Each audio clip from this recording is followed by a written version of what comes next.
একসময় মসজিদের মিনার থেকে তার কণ্ঠে ভেসে আসতো আজানের ধ্বনি।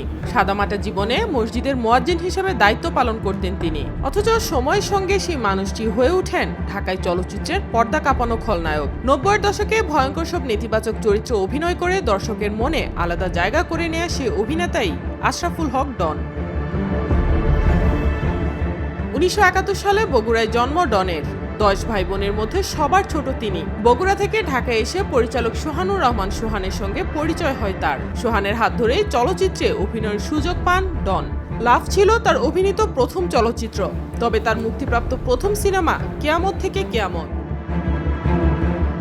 এই সিনেমায় অভিনয়ের সূত্রেই পরিচয় হয় সালমান শাহের সঙ্গে। পরবর্তী সময়ে সেই পরিচয় গড়ায় গভীর বন্ধুত্বে। 90-এর দশকের চলচ্চিত্র অঙ্গনে সালমান শাহর ঘনিষ্ঠ বন্ধুদের একজন হিসেবেই পরিচিত ছিলেন ডন। প্রিয় বন্ধুকে নিয়ে স্মৃতিচারণ করতে গিয়ে বহুবার আবেগাপ্লুত হয়েছেন তিনি।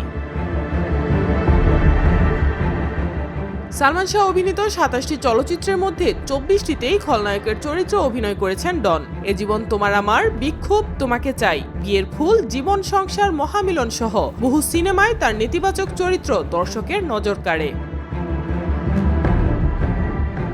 দীর্ঘ অভিনয় জীবনে প্রায় 600 চলচ্চিত্রে অভিনয় করেছেন ডন। বড় পর্দার পাশাপাশি নাটক ও টেলিফিল্মেও কাজ করেছেন। এমনকি কৌশিক হোসেন তাপস পরিচালিত কত ভালোবাসি তোমাকে টেলিফিল্মে নায়িকার বিপরীতে নায়ক চরিত্র দেখা গেছে তাকে। অভিনয়ের পাশাপাশি প্রযোজনাতেও যুক্ত হন ডন। প্রযোজনা করেন এক জনমের ভালোবাসা চলচ্চিত্র।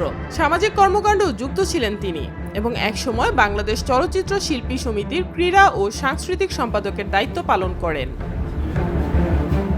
মসজিদের মুয়াজ্জিন থেকে চলচ্চিত্রের খলনায়ক আশরাফুল হক ডনের এই পথচলা যেন ঢাকাই সিনেমার 90-এর দশকের এক ভিন্ন গল্প।